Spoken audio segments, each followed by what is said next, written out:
Hi, I'm Brian Trippett, NMR Facility Manager here in Chemistry and Biochemistry NMR Core. Downstairs here we have 3 high-field solution NMR instruments with state-of-the-art probes. This allows us to carry out a wide variety of experiments on a wide variety of molecules. These include small molecule NMR structure elucidation for organic chemistry people. We do metabolomics analysis for pathway analysis on a variety of tissues. We do fat analysis as well as complex 3D protein structure determinations. We also do molecular dynamics.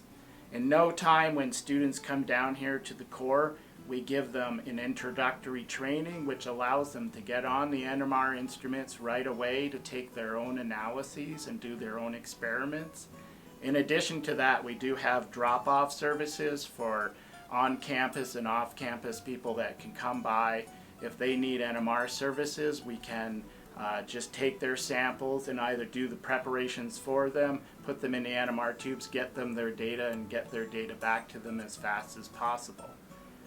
In addition to wide variety of NMR services, we also have a brand new LC MS SPE NMR system that allows us to combine the liquid chromatography now with mass spectrometry and a sampling device that allows us to, as when there's a peak of interest, say a natural product or a metabolite, an unknown metabolite, we can capture that. As it's going through, we get real-time MS data, and that sample is being parked into an NMR tube, so we can get combined NMR and mass spectrometry data on those samples now. So that's pretty impressive down here.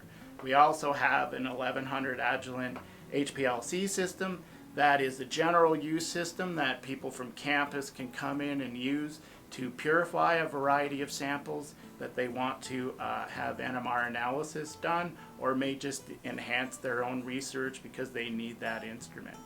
So now you can take your tissue, put your tissue in, you can put your extraction solvents in, do the extraction, pull off the top layer, pull off the bottom layer, and then you can have the protein layer.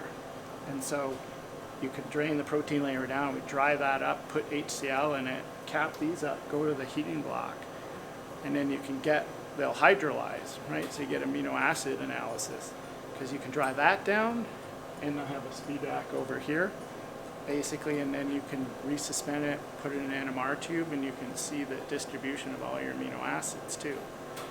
Right? This is a one-stop shop. Yeah, that's what we're trying to make it. Yeah. So.